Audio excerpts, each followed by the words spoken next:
ចឹងប៉ុនហ្នឹងគឺជាប៉ុនសហគមន៍បើ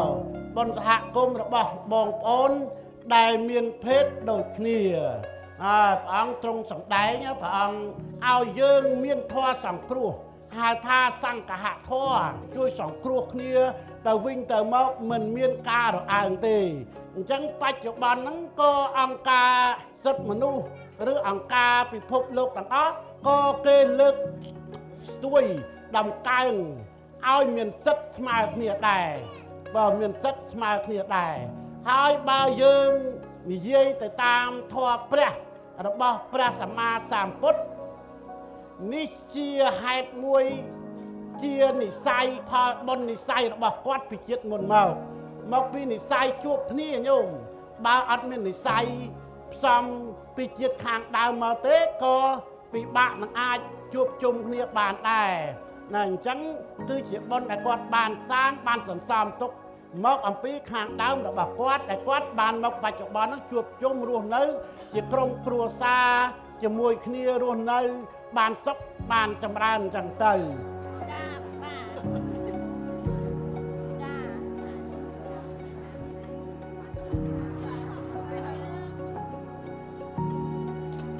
ជំរាបសួរបងជំរាបសួរមិនដែរបងរៀបចំកម្មវិធីមួយថ្ងៃហ្នឹងមានអារម្មណ៍មិនដែរហត់ទេចាប់ដើមមកធ្វើបន់ហ្នឹងហើយដល់ថ្ងៃហ្នឹងអារម្មណ៍អត់ហត់ទេព្រោះហត់ក៏បាត់ដែរដល់ដូចថាយើងសហគមន៍យើងមកធ្វើបន់រួមគ្នានៅផ្ទះបងហ្នឹងចា៎ហ្នឹងហើយមានអារម្មណ៍សប្បាយរីករាយទី1យើងធ្វើបន់តេអនានុទានដើម្បីឧទ្ទិសដល់ញាតិដែលបានចែកឋានទៅទាំងដូនតាយើងទាំងសហគមន៍យើងដែលគាត់បានចែកឋានទៅចា៎ឧទ្ទិសកុសលជូនគាត់កម្មវិធីបន់ទាំងមូលហ្នឹងយើងមានវិច្ចនំយើងមានវិច្ចនំសមជ្រូកសមចេកនិងនំគមចា៎ដល់មកម៉ោង5រសៀលយើងនឹងជួបជុំគ្នាហូបអាហារពេលល្ងាចរួចយើងនឹងជួបជុំគ្នាស្នេហ៍ស្នាគ្នាសួរសុខទុក្ខគ្នាយើងនិមន្តលោកសូត្រមន្តម៉ោង9លោកទេសនាដល់ម៉ោង10យើងរៀបចំកម្មវិធីរាប់បាតដល់ម៉ោង11យើងដើរឆ្លងជាកិច្ចប្រហោយបន់អញ្ចឹងបងហេតុអីបានយើងចាំបាច់ធ្វើកម្មវិធីនឹងឡើងបងបន់នេះយើងបញ្ជ្រាបទៅសាធារណជនឲ្យគាត់ដឹងថាអ្នកឆ្លាញ់ភេទដូចគ្នាក៏ចេះធ្វើបន់ដែរបញ្ជ្រាបទៅដល់អាជ្ញាធរដែលគាត់នៅក្បែរខ្លួនសមាជិកយើងដូចថាភូមិបងជាភូមិក្រាំងហ្នឹងគាត់ឃើញតែរូបបងទេតែគាត់អត់ដឹងថាអ្នកឆ្លាញ់ភេទដូចគ្នាមិនទេចា៎ហើយអញ្ចឹងយើងបញ្ជ្រាបឲ្យការណែទលំទលាយដើម្បីឲ្យច្បាប់នឹងទទួលស្គាល់និងទទួលដឹងទទួលលើហើយយើងធ្វើបន់សពផ្សាយឲ្យជាពលរដ្ឋដឹងថាអ្នកឆ្លាញ់ភេទដូចគ្នាក៏ជាមនុស្សដែរហើយក៏ចេះធ្វើបន់ដែរមួយវិញទៀតដើម្បីឲ្យសហគមន៍យើងការមានការទលំទលាយឲ្យដឹងឮទៅដល់រដ្ឋាភិបាលឲ្យគាត់ទទួលស្គាល់នឹងការទទួលយកឲ្យបានច្បាប់រៀបការមួយវិញទៀតដូចថាបន់បច្ច័យដែលយើងបានពីពុកម៉ែបងប្អូនចូលបន់មកយើងចែកជាពីរចំណែកមកមួយចំណែកយើងចែកជូនដល់វត្តកសាងវត្តមួយភាគទៀតយើងចែកដល់សមាជិកដែលគាត់មានវ័យចាស់អញ្ចឹងពីបងវិញបងមានអារម្មណ៍បែបណាដែរបងពេលដែលបានរៀបចំកម្មវិធីបុណ្យនឹងឡើងខ្ញុំក៏និយាយដូចប្តីខ្ញុំនិយាយយ៉ាងដែរដូចថាបានប្អូនមកធ្វើបុណ្យទាំងអស់គ្នាហ្នឹងណាបងដូចរីករាយសប្បាយអូហើយមកបានដូចថាមាន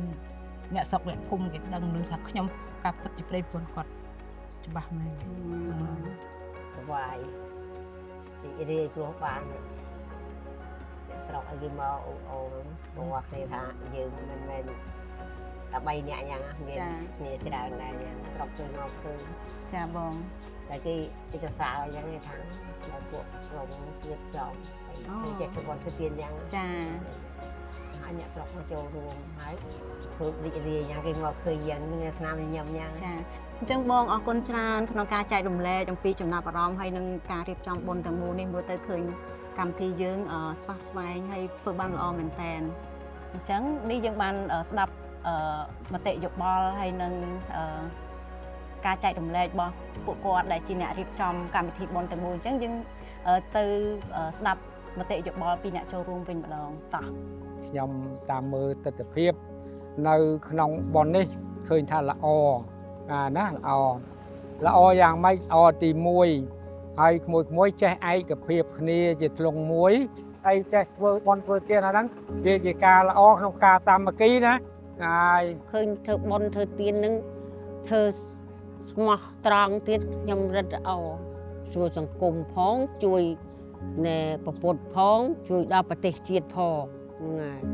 ដល់អញ្ចឹងនិយាយត្រេកអរឃើញបានមួយធ្វើល្អយ៉ាងហ្នឹង មានអារម្មណ៍ថាស្រស់ស្រាយ ខ្ញុំក៏ត្រេកអរខ្លាំងមែនតើដែលមកជួបបង ចាប់អារម្មណ៍ថាដែលយើងចេះសាមគ្គីគ្នា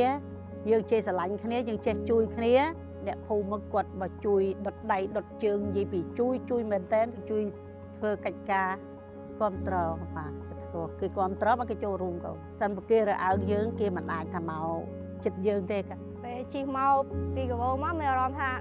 ត្រជាក់ដល់ពេលមកដល់ហ្នឹងឃើញមនុស្សច្រើនក៏ក្តៅ ឃើញអ៊ំពូមីងហើយពុកម៉ែបងប្អូននៅជុំគ្នាច្រើនហើយណាមួយម្ចាស់កម្មវិធីហើយបងដូចជាបងទទួលបានក៏ក្តៅចឹង ប៉ុនហ្នឹងធ្វើឡើងដោយស្រឡាញ់ភេទដូចគ្នាហើយលក្ខណៈថាគាត់មកផ្សព្វផ្សាយឲ្យទូលំទូលាយឲ្យគេទទួលស្គាល់គាត់ហើយនឹងដូចជាសុំច្បាប់មានអាពាហ៍ពិពាហ៍ដូចជាមនុស្សស្រឡាញ់ភេទផ្ទុយគ្នាចឹងណាបងមានអារម្មណ៍ថារីករាយរំភើបព្រោះអត់ដែលមានអ្នកគេបនស្រឡាញ់ភេទដូចគ្នាចឹងណាចឹងបងមកជួយចូលរួមស្រឡាញ់ភេទដូចគ្នាហើយមកធ្វើបនទៀតហើយយកប្រាក់ដែលធ្វើបនហ្នឹងយកទៅចំណាយជួយទៅដល់អ្នកក្រីក្រហើយជួយកសាងវត្ត